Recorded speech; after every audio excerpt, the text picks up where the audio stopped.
আসসালামু আলাইকুম ওরহমতুল্লাহ। আশা করি আল্লাহর রহমত ও দয়ায় সবাই ভালো আছেন। আজকের ভিডিওতে আমাদের আলোচনার বিষয় হচ্ছে রাতে আয়না দেখলে কি ক্ষতি হতে পারে।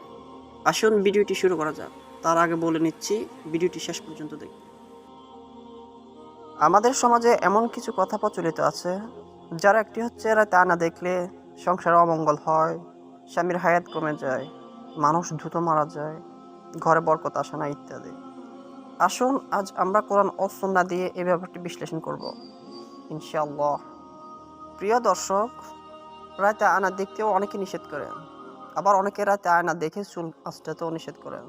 অথচ এই ব্যাপারে রাসূল সাল্লাল্লাহু আলাইহি ওয়াসাল্লামের এর হাদিস রয়েছে। হাদিস শরীফে এসেছে, যদি হাদিসটির মান কম। আল্লাহ রাসূল সাল্লাল্লাহু আলাইহি ওয়াসাল্লাম বলেন, তোমরা যখন রাতের বেলায় আয়না দেখবে অথবা যে কোনো সময় আয়নার সামনে যাবে, তখন এই দোয়াটি পাঠ করবে, আল্লাহুম্মা হাসানতা খালকি ফা আহসিন খুলকি।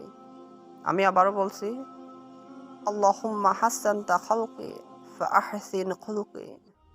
দোয়াটির অর্থ হচ্ছে, হে আল্লাহ, আপনি আমার চেহারাকে সুন্দর করে দিন এবং এই চেহারার সাথে আমার চরিত্রকেও সুন্দর করে দিন। কিছু কথা প্রচলিত আছে, জিনারা রাতের বেলায় আয়নায় ও বাথরুমে থাকে, তবে এই কথা সত্য, নাপাক জিনরা বাথরুমে সর্বদাই থাকে। এ ব্যাপারে রাসূল সাল্লাল্লাহু আলাইহি ওয়াসাল্লাম আমাদেরকে সতর্ক করে গেছেন। তিনি বলেন, যখন তোমরা বাথরুমে যেতে চাইবে তখন এই দোয়াটি পাঠ করবে। দোয়াটি হচ্ছে, আল্লাহুম্মা ইন্নী আউযু বিকা মিনাল খুবুসি ওয়াল খাবাইস। আমি আবারও বলছি, আল্লাহুম্মা ইন্নী আউযু বিকা মিনাল খুবুসি ওয়াল খাবাইস। এই দোয়াটির অর্থ হচ্ছে, হে আল্লাহ, আমি তোমার নিকট খারাপ ও নাপাক জিন থেকে আশ্রয় চাচ্ছি।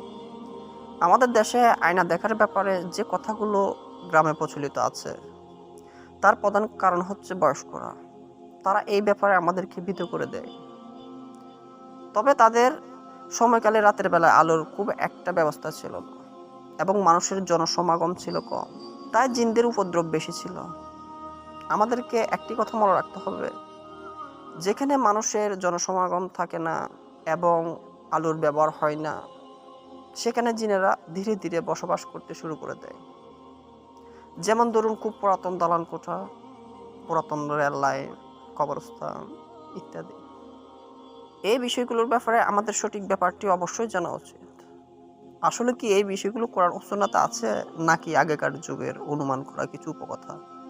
এই ব্যাপারে যদি না জেনে থাকি, তাহলে অবশ্যই আমাদের জানা উচিত। এই প্রসঙ্গে মহান আল্লাহ তাআলা পবিত্র কোরআনে বলেন, যদি তোমরা না জেনে থাকো তবে যারা জানে তাদের কাছ থেকে জেনে নাও। সূরা নাহল আয়াত 43।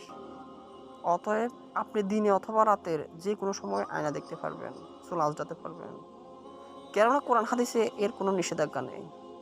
আবার অনেকে বলে থাকেন, ভাঙা আয়না দেখে রাতে চুল আঁচড়ানো এবং চেহারা দেখা উচিত নয়।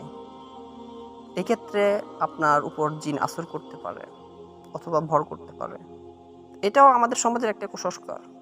আপনি যে কোনো সময় ভাঙা আয়না দিয়েও চেহারা দেখতে পারবেন, তবে সাবধান থাকবেন যাতে ভাঙা আয়না দেখতে গিয়ে আপনার হাত কাটে না যায় অথবা হাত থেকে পড়ে পা কেটে না যায়। এক্ষেত্রে অবশ্যই আপনি সতর্ক থাকবেন। আল্লাহ তাআলা আমাদেরকে সঠিকটা বোঝার তৌফিক দান করুন এবং সুন্নাহ অনুযায়ী চলার তৌফিক দিন। আমিন।